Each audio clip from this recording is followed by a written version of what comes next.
Pues muy buenas tardes a todas las personas que están aquí hoy congregadas en este evento Good tan afternoon, interesante. everyone. He visto sesiones anteriores, han tratado ya el tema de la inteligencia artificial, de la Heard the tecnología. previous sessions where the issue of AI and technology has been discussed. We're in complex times. It's a period with great uncertainty, but it's also fascinating because obviously AI is offering us tools and resources that we could not have dreamed of before. AI is useful to draft speeches, and I assure you that my statement was not drafted with AI, but I can also confess that this speech is a speech that I did not write myself. These words that I will share with you are part of an exercise of collective human intelligence in a meeting in a forum that we organized in the Kotak Foundation in Madrid a few weeks ago. And it was cross-disciplinary a workshop. AI is boosting our capacities, and we had participation of many people with various profiles. We had technical experts, scientists, sociologists, philosophers, expert AI researchers. There was somebody from Google working with us precisely the week that Google launched co-scientists. It's been extremely interesting. Our foundation has been around for about 30 years, and this has been the most interesting meeting that we've organized. Why? For two reasons. First, given the depth of the issues that were discussed, and secondly, given the diversity of people that participated. And who knows whether in the short term, it's not the most important meeting that we've held, not just the most interesting one, but the most important one, because based on how AI will evolve, this technology could redefine the knowledge economy, which is the core of studies at Kotek Foundation. Innovative knowledge today is a scarce resource that depends mainly on internal talent organizations, but it also has to do with talent that can be developed internally or bought from the market or obtained through collaboration.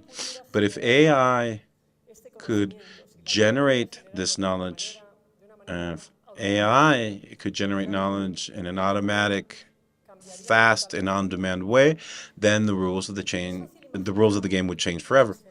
It's easy to envision two economic scenarios that seem to be at odds, but could happen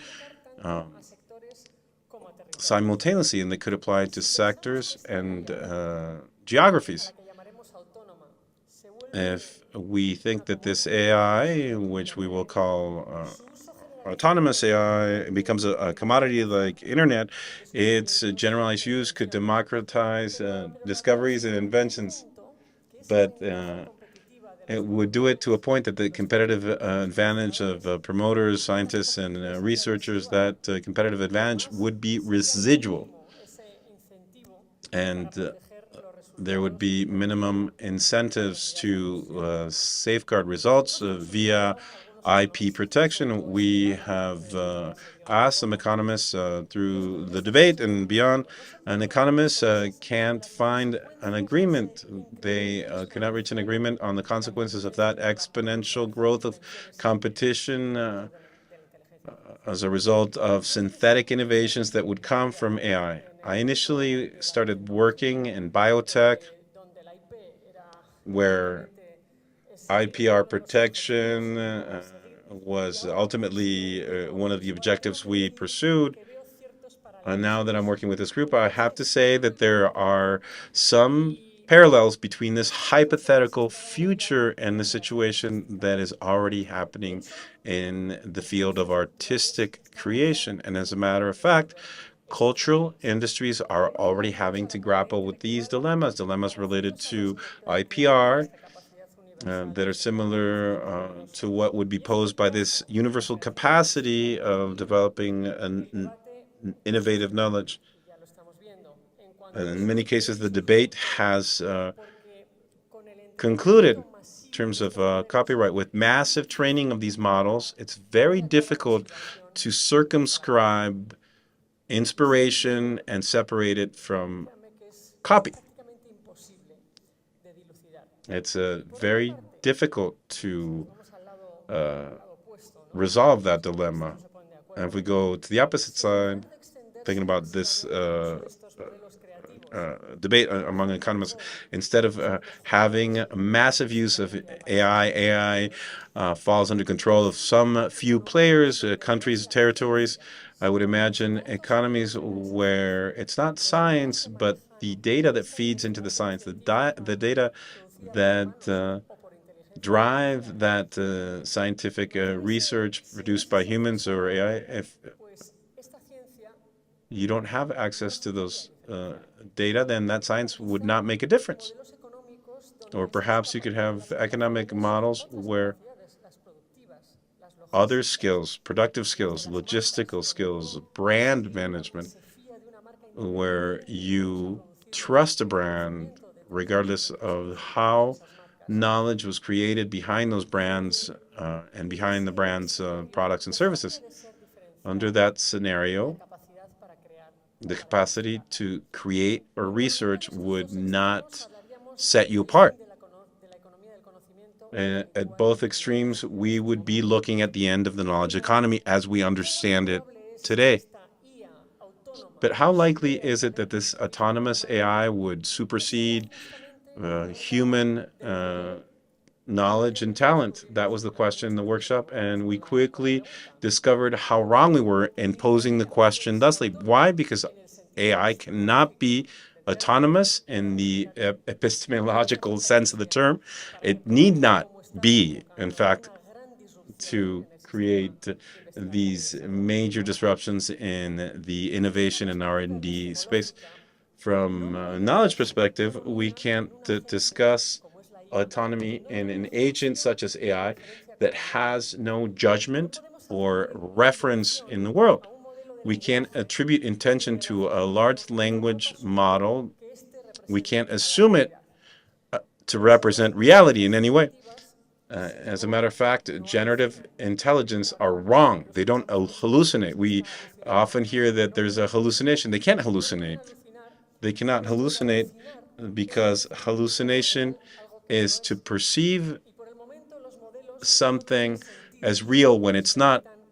And at the moment, these models don't have senses that help them contrast their data with reality. But we should not underestimate these models and be reductive and interpret them as an inert tool or artifact. We should rather consider them mechanisms and hybrid systems that are only useful to the extent that they can be used and trained by humans. Described thusly as a hybrid mechanism, the sum of humans and tools. It's indeed true that AI does invent and discover, and it will do it better as its experience evolves in the real world. This is the challenge for AI, to advance with experience in the real world. Newton was sitting under a tree and he watched an apple fall when his intuition led him to think of universal gravitation. This is not possible today for an algorithm, so we can take it for a fact that humans have lost our monopoly as inventors and creators, but we don't cede it entirely to AI. We will share it with them, and from now on we will have augmented intelligence, and the challenge is to find that point of interaction between human ability to discern, to judge, and the quality of data that will turn models into faithful representations of reality. But before this happens, AI will radically transform science. In its current state, Research driven by AI has enormous potential, and it forces us to question governance dynamics and obviously conventional research processes. The use of the most advanced agents, these agents with reason, could threaten the transformation of master disciple knowledge in a world where researchers are rooted in academia,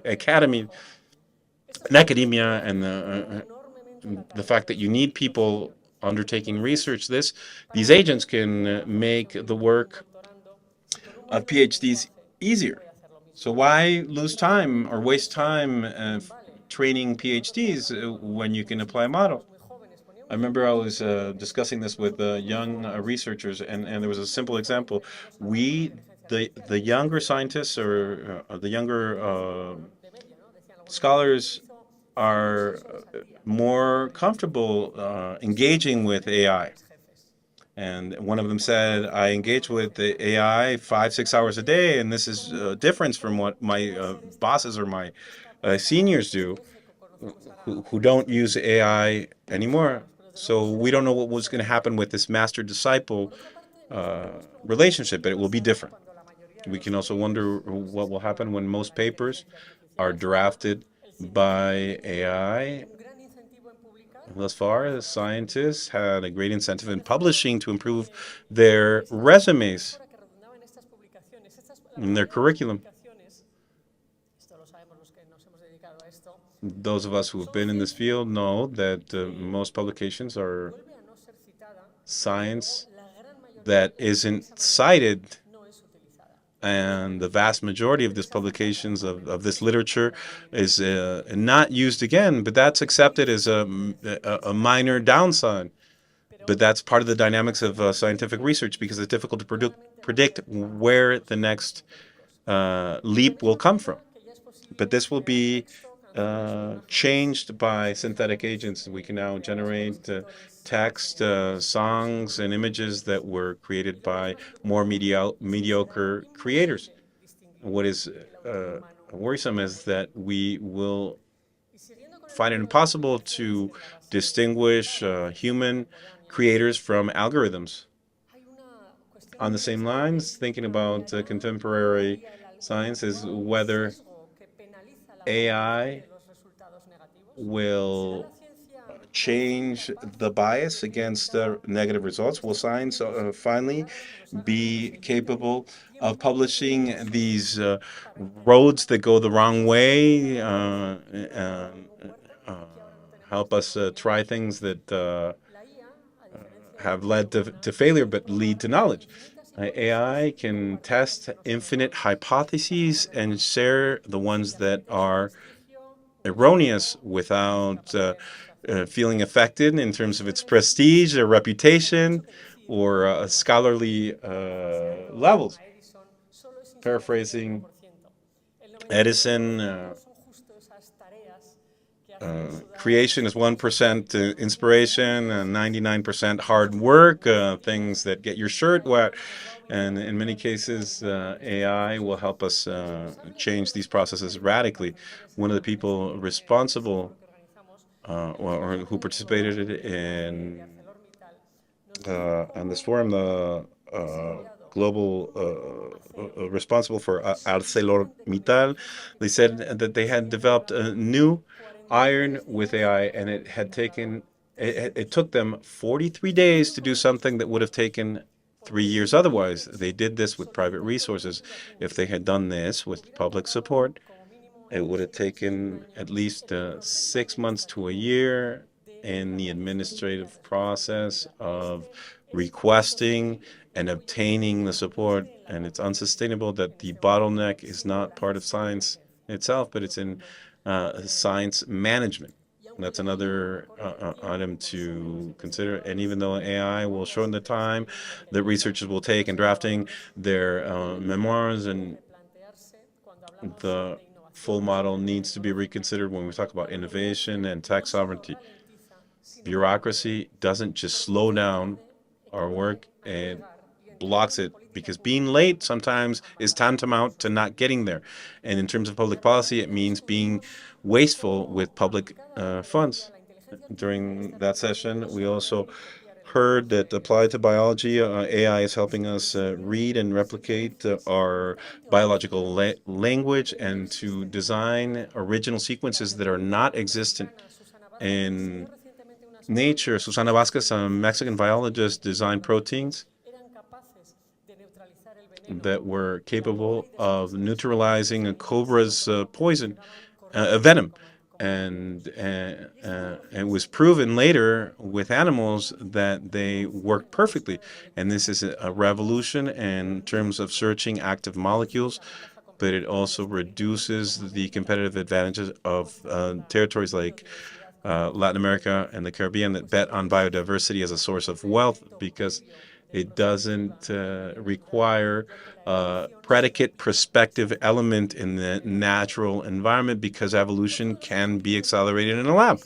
Another one of the objectives of the workshop was to estimate the various scenarios for the short and medium term, 1, 3, and 5 years, and to determine whether this interaction would change experts' perspective. Before we begin the session, we ask participants to select the most likely state for the excellence of science in 4 possibilities: 1, 3, 5, and 10 years, guided by humans, assisted by AI, semi-autonomous, and fully autonomous.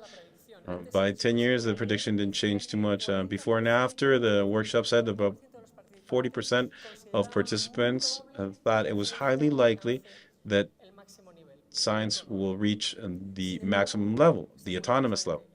However, the debate did dampen initial expectations by experts for the short and medium term.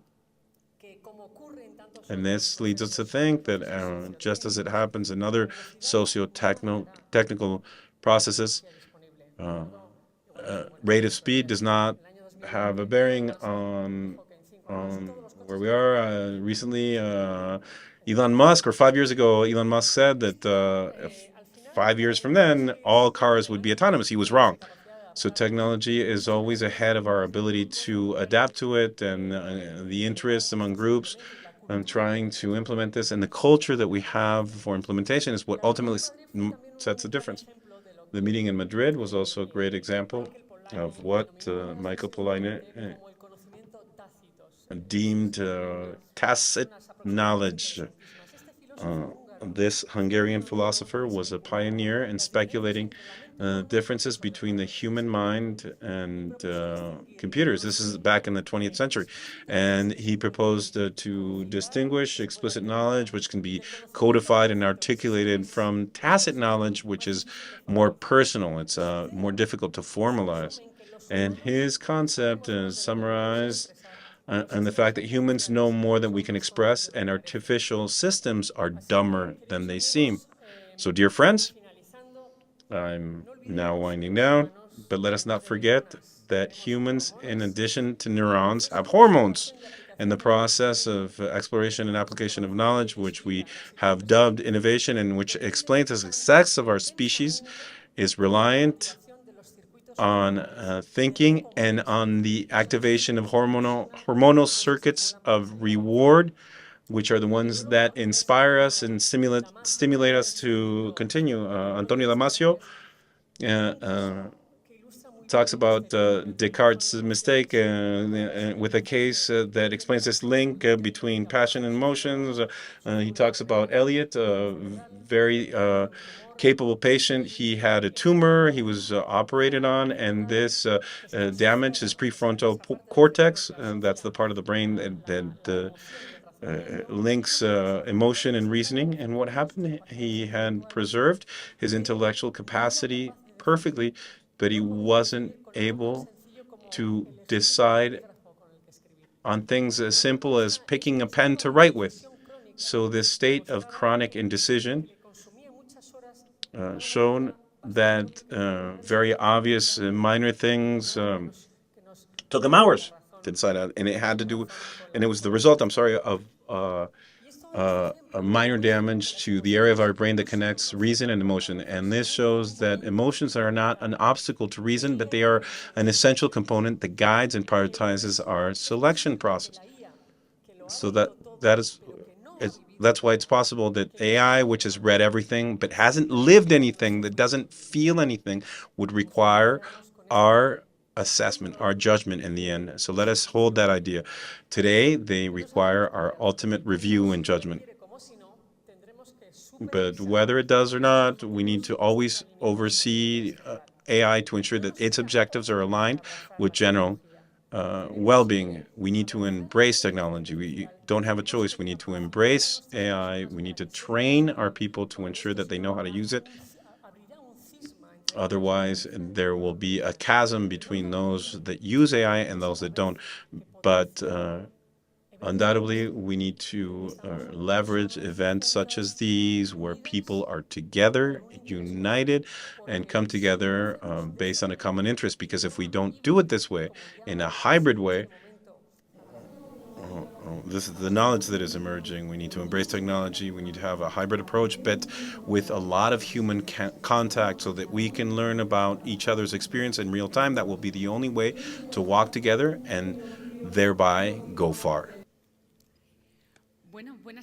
Good afternoon, everyone, and thank you very much for joining us.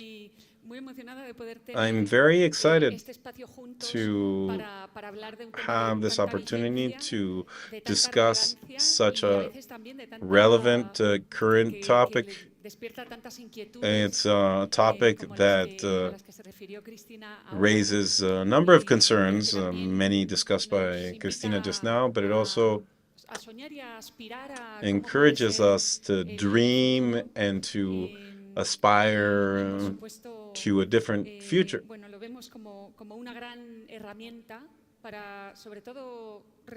We see it as a great tool to help us address the most complex problems the world faces that affect Latin America and the Caribbean in particular, not just productivity, with the examples that Cristina mentioned. It happens in an increasingly accelerated way. AI can address productivity challenges in a more effective, efficient way. It can help us leapfrog and address social challenges, access to health, education, the environment. The meeting that Cristina mentioned also makes clear that pondering this issue and using AI tools or rather using human intelligence on digital platforms requires significant collaboration from the private, public sector, and civil society. This panel is the representation of this. We will hear the vision of Minister Echeverri as a leader in the public sector, but we also hear from a big tech company and obviously Pablo from his perspective, from his current position, but also being an entrepreneur who uses AI, who's made use of it in a spectacular way. So we will learn a great deal through this panel, and we will take on this challenge. I wanted to provide some additional context for this discussion and why we have scheduled this panel. Here I want to recognize Gonzalo Rivas and the IDB team, but last December we launched the AI framework for the Inter-American Development Bank, a comprehensive strategy that seeks to foster a responsible adoption of AI and support innovation and inclusive development. And the framework takes on AI potential to work with institutions and governance, data and infrastructure, and people and talent. At the same time, we're not just preparing these frameworks, we are investing in companies that develop AI applications and that use them.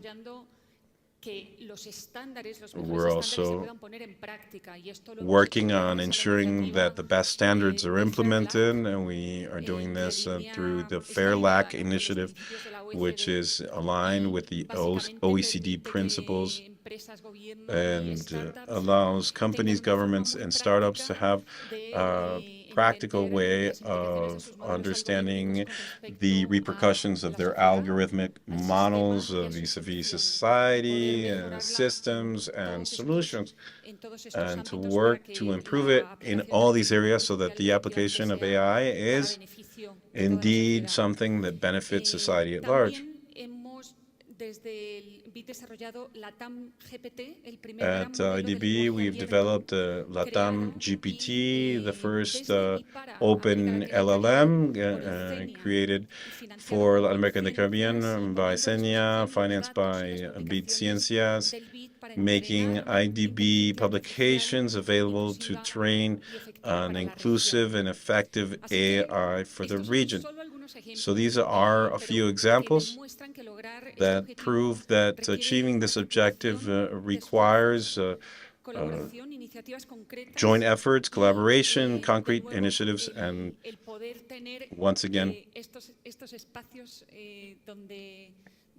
to be able to have these encounters, these meetings where we can have this interaction in a hybrid way across all the different sectors, private, public, civil society. Before I give the floor to the panelists, I'll remind you that there is a QR code that you can use to send your questions, and at the end we will have a Q&A session to interact and address them. So I'll start by Minister Echeverri. Start by thanking you, and through you, the Chilean government for being our host and providing such a warm welcome. You have been a firm supporter of adoption and use of AI in Chile. We would love to hear what roadmap you envision to ensure that AI is a vehicle that leverages innovation in the region. And how do you make sure that the technology is not just a technology in itself, that it addresses real problems?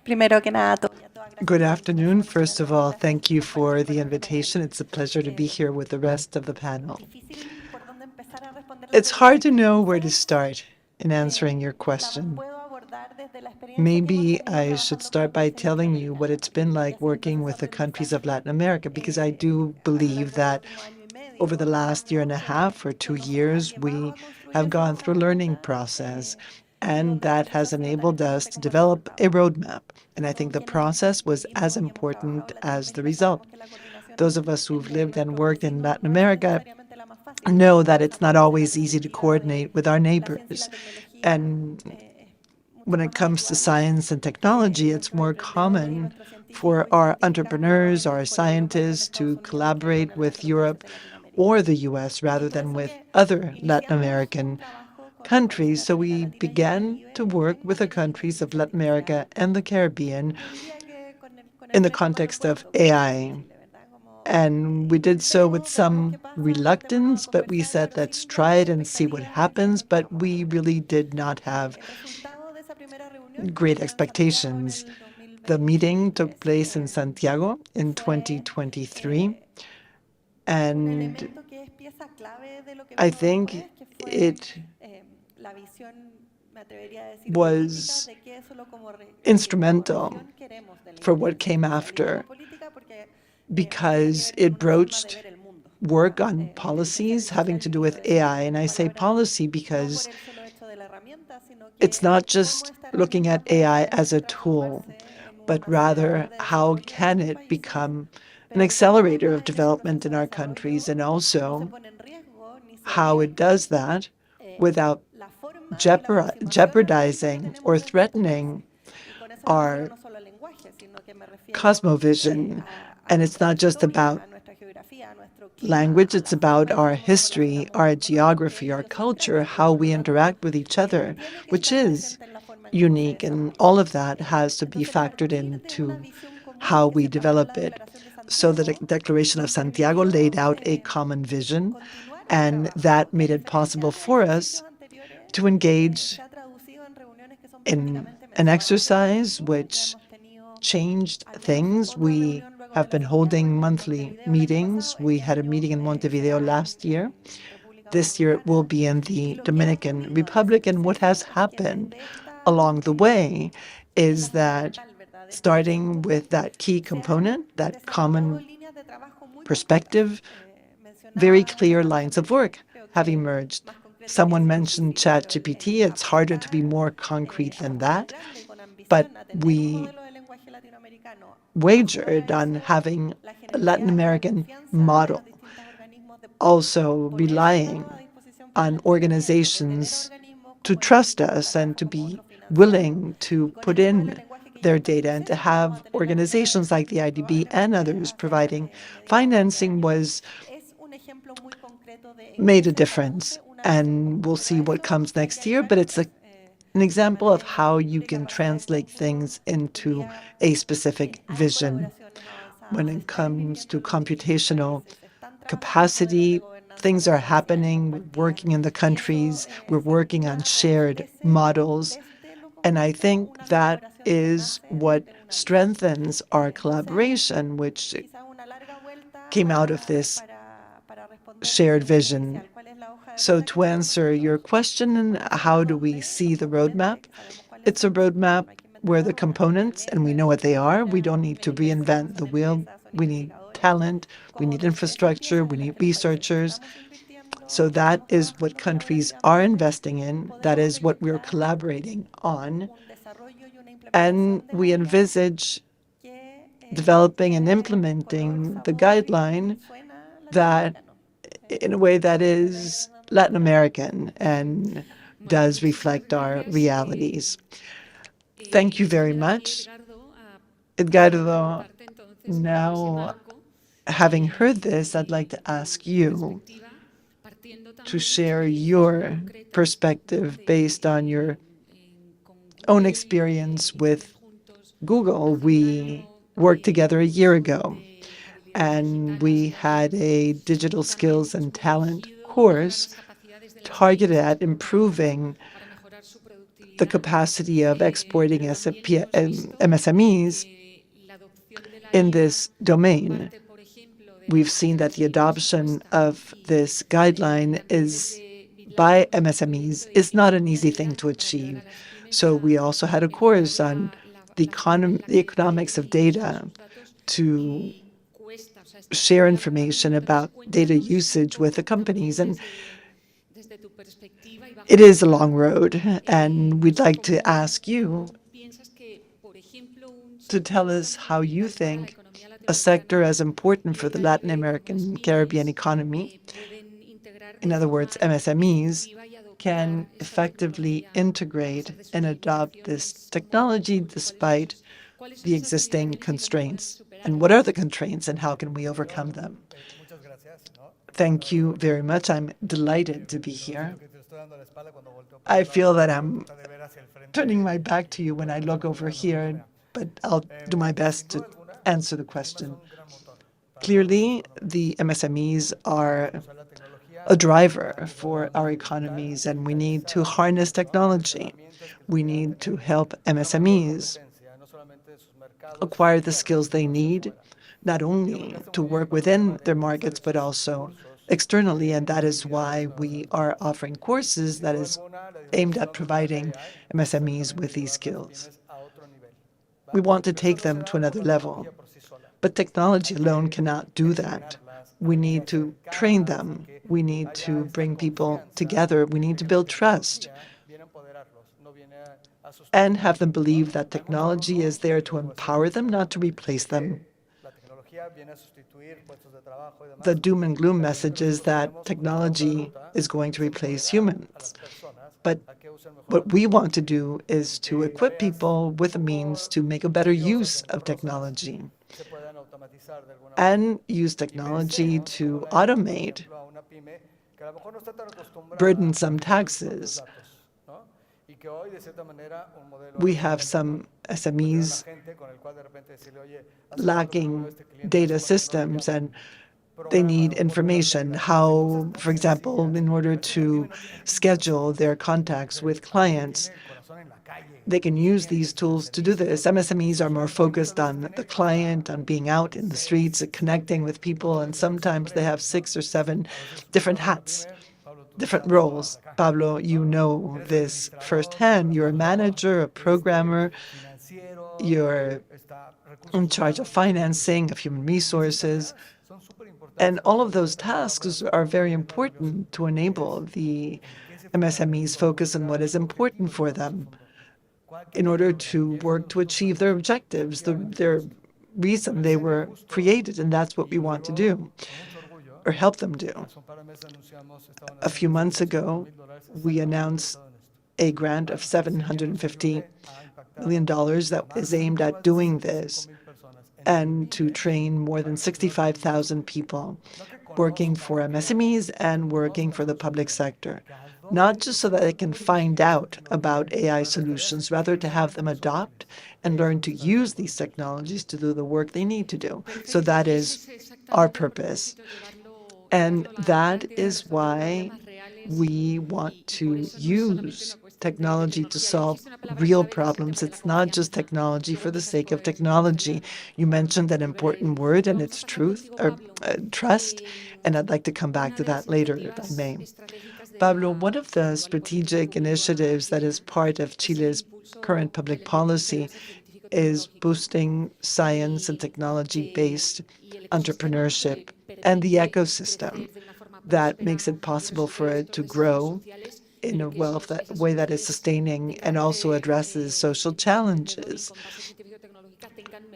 And that approach is meant to increase the chances to scale up businesses. We are here with a foundation. We signed an agreement to create a new startup lab, Point 01, and IDB Lab is going to be working as part of this partnership in order to bring innovations that are ready for investments in this space in order to help develop them in a responsible manner.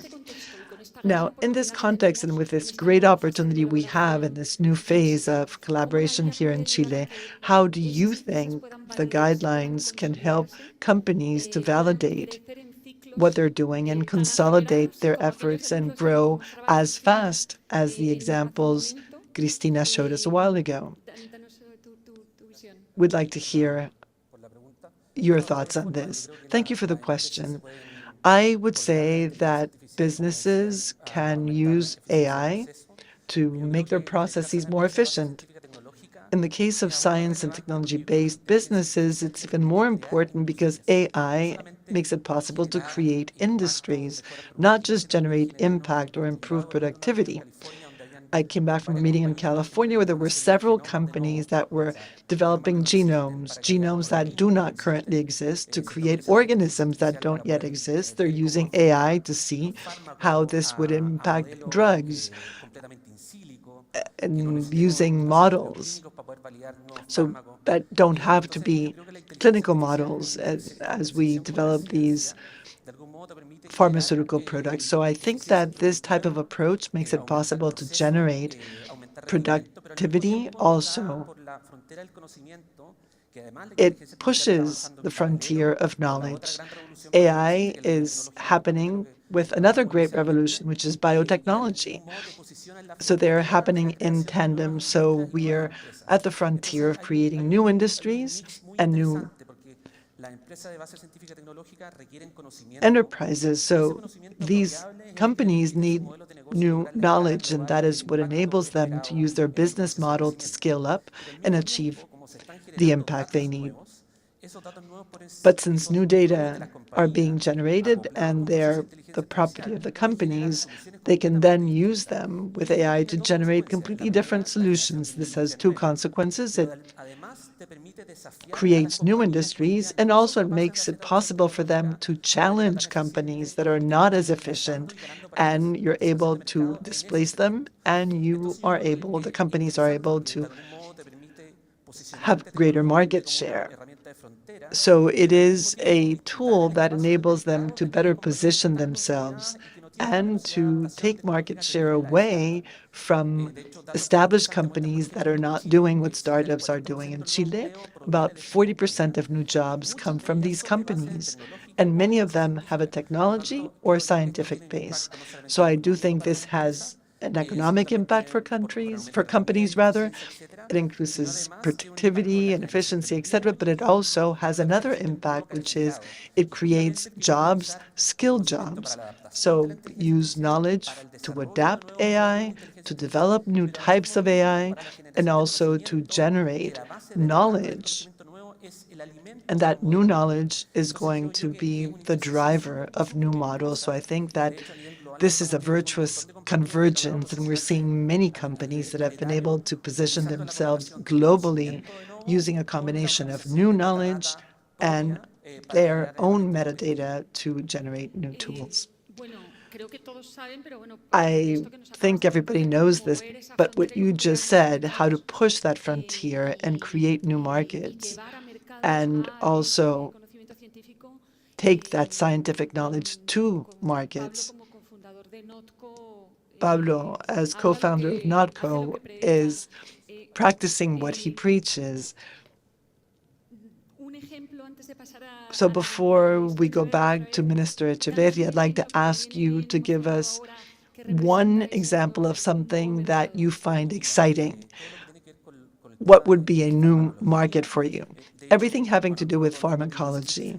Not everybody has to be a scientist, but it's important not to use single molecules, as pharmaceuticals have been telling us. There's no single molecule that targets a cell response independently that then becomes systemic. The way nature and the human body works is through cocktails.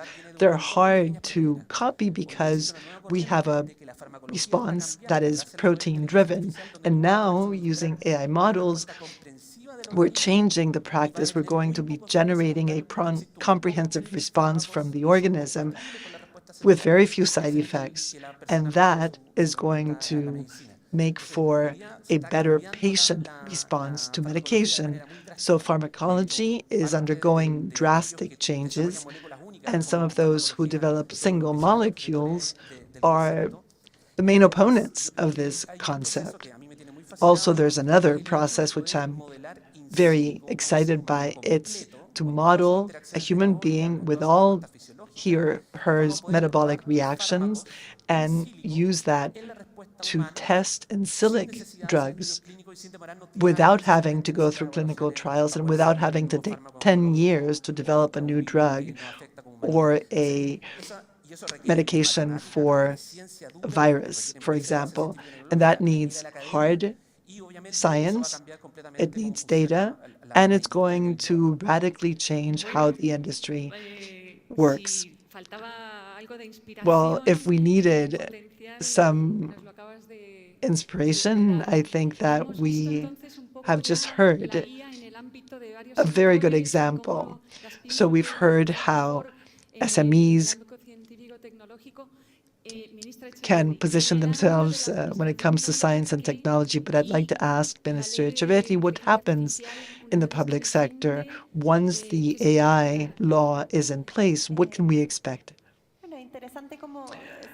It's interesting how we see stories repeat themselves. In the public sector, we don't work with pharmacology, but we do at the Institute of Health. What we have seen is a growing interest to incorporate AI in different services because of its impact, not just in efficiency, which is very evident, but in improving the quality of services. And that is something that has very positive benefits. What we have seen in Chile is a very rapid proliferation of this implementation. We have more than 100 versions of AI use in public services, ranging from supporting hospitals with diagnosis, also management of hospital beds, which is a huge challenge when our healthcare systems are stressed. Also by public prosecutor's office, they use AI to accelerate investigations. On the Social Security front, there are models that make it possible to forecast who is not going to be able to withdraw their benefits. And also, when it comes to the environment, as I was saying, there's more than 100 examples of AI applications, and all of it is having a positive impact on the public sector's response to the needs of the citizens. Now, having said this, and as is the case with any tool, we as a government decided early on to set rules, guardrails. This tool can work very well, but we need to have a certain amount of consensus regarding the conditions under which they're going to be used or implemented. And these rules are not extreme. We need to inform citizens that AI is in use so that they can be aware of their rights. Also, we need to ensure that the services using AI are doing it not just because, but because there is a solution. It is a solution to something they need to solve. Oftentimes, speaking to another human being can lead to a better outcome than a technological tool. And that is a decision that our services have to take and should explore on an ongoing basis. What we have been able to do is, with this law, is to have ongoing development of the systems and to do it in a way that is consistent with our objectives. We want to have a state that is more present and that is more efficient. So it's not just technology for the sake of technology. Now, what is missing? Because we can continue to work as we are now, setting rules, but we know that technology is disruptive at all levels. And that is why last year we decided to work on regulations. We've been asked why so quickly, why not wait and see what happens in other countries like the US, where they develop regulation and are now rolling back those regulations under the current administration. We had long talks with the industry on the scope of self-regulation and how far to go. But after all of that, after all the analyses and having seen what is happening at the international level, I would say that it was the right decision to set ground rules as to where and how AI can be used. And I'd like to take a minute here to say that it's easy to fall into a discussion as to whether regulating these technologies inhibits innovation or slows it down. Some could argue that, but I do think we need to make an effort to look at this more broadly. When we speak of AI, I would say the question the countries and the parliaments need to ask is whether we want the guidelines to be used or AI to be used to generate child pornography videos. The answer is no. We do not want that to happen. Do we want AI to be used to lead children to do things that are harmful to them emotionally or physically? No, we don't want that to happen. So we're not asking whether to innovate or not. We do need to innovate. We need to foster innovation. We need to promote it by using the right tools. But the social discussion of what it is that we want technology to do for our citizens is a discussion that needs to happen. And it needs to take place in the parliaments, not just at the level of businesses, because it has a social impact. It does not just impact a productive process. So we're still working on our bill of law. There's been a very interesting discussion in Congress our representatives and we as well have made a monumental effort to fully grasp what is behind the technology without ever losing sight of the fact that this is a discussion about social rules, not about how a technology works. And if we can separate those two worlds, I think we'll be able to take steps in the right direction. Thank you very much, Minister. And I think you just answered one of the questions we had about potential trade-offs or dilemmas we all grapple with. So thank you. Edgardo, I want to discuss another thing with you, and it's infrastructure. What is needed for all of this to be viable? We've seen that in the region, there's been efforts to convert energy into intelligence. These are centers, data centers that are bigger than the National Stadium here, the one we visited yesterday. How do we get ready in Latin America and the Caribbean to equip ourselves with the infrastructure that is needed for all of this to work?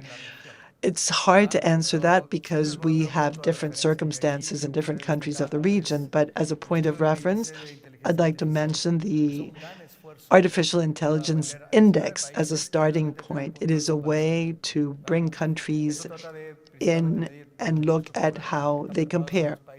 We need to look at how prepared countries are to adopt AI, but we also need to consider soft skills. Are they adopting these AI solutions? And it's not just about the size of the countries. We need to see where the different opportunities available to them are. Chile has been leading the charge, but we can't say that Mexico or Brazil lag behind. I think there are different ways of looking at countries' positions, and that is where we find opportunities. So it's not just infrastructure. We need to perhaps focus on learning, training for people to know how to use this.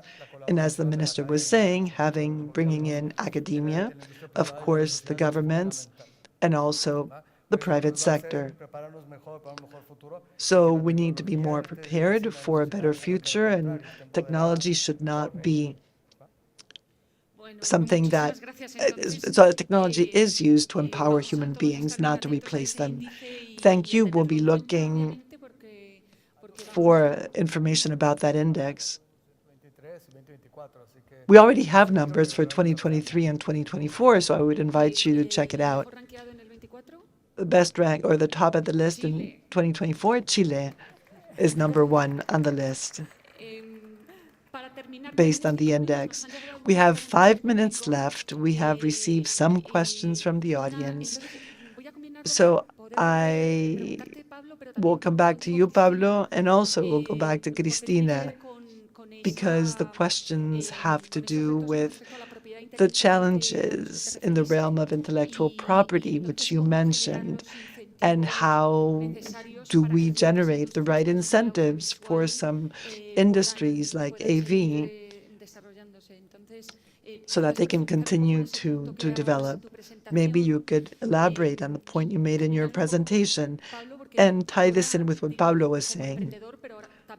He is an entrepreneur, but he also formerly was the president of Fundación Chile and Banco Estado, and perhaps you can tell us what provides the right incentives for companies to continue to innovate in this area. Can you hear me? I think there's a number of incentives. First is the law that was put in place in Chile. It includes tax incentives for pre-competitive development, and Chile has been very smart in the startup world in fostering disruptive policies, and the Startup Lab initiative was instrumental because it enabled companies to be created and also to thrive and scale up. And it's important for companies to have their R&D developments and to have pre-competitive exercises so they can compete on the international market. So I think that what technology does it also makes some companies more viable than others. I worked with the mining industry, and we see that they have become quite sophisticated. Not only do they have to deal with socio-environmental factors, but also with technology, also green hydrogen. So elements have to be factored in that can make them competitive from day one. So we have public policy tools that can empower the companies. Also, the companies need to have a voice when discussions take place, not just about AI policy. In the case of Chile, I would say that what is missing, well, it's that most of the existing companies, the leading companies in Chile, need to take a more active role in R&D. They must also have closer ties with academia and with research centers and the work they're doing so that they can be on the leading edge. It's not enough to be competitive in Chile. We have a competitive and organized market, but if we want to have a global impact, we also need to be competitive at that level. So we have to take bolder decisions and also develop talent that can also enable us to be competitive at that scale. Thank you, Pablo. Cristina, would you like to comment on this? The issue of IPR, audiovisual and scientific media. Today, dynamics are different already. It's not the same to develop a synthetic sequence via AI that works as a molecule to cure a disease. What capacity does AI to produce something equally potent today? Intellectual property perfectly protects that sequence. It can be patented. You can have all the economic rights to use it. But the world of creation and cultural industries is very difficult. I don't know how it will evolve there. I don't know whether it will be the same or different as in science. I think it's practically impossible, as I said at the beginning, to determine where inspiration ends and the copy begins. It's very difficult to attribute authorship. I think the dynamics will come from mass use and the success of something that works. The success of creation is that it evokes emotion in the people that will enjoy that artistic creation, and that's what will mark the difference. We will surely use AI at mass levels more than now, but we can't go against technology. Technology needs to flow. Innovation always produces inequality. That's the way it is. We saw it with COVID. If we weren't able to massively produce vaccines, who would have benefited from that process? Well, only those who are in a position to produce them, and the others would have been left behind, and that's what happened. In the César Hidalgo session, who was a great Chilean researcher, said, now everything can be predicted. If this is successful, then we can predict scenarios and what can come to happen and what are the undesirable effects. I think that Chile has been a pioneer country in advancing neuro rights. It's a major right that doesn't get recognition by countries. To look at IP dynamics, it matters. It doesn't, not that much, because we can't distinguish the difference, but that's what we need to determine, and especially protect citizens from undesired effects in the medium and long term. Thank you, Cristina, Minister Edgardo, Pablo, for sharing your thoughts and your perspective. I think we've learned a great deal. Thank you all for all the questions, those that sent them to us, and let's continue on this path of fostering R&D elevated to the AI. Thank you very much.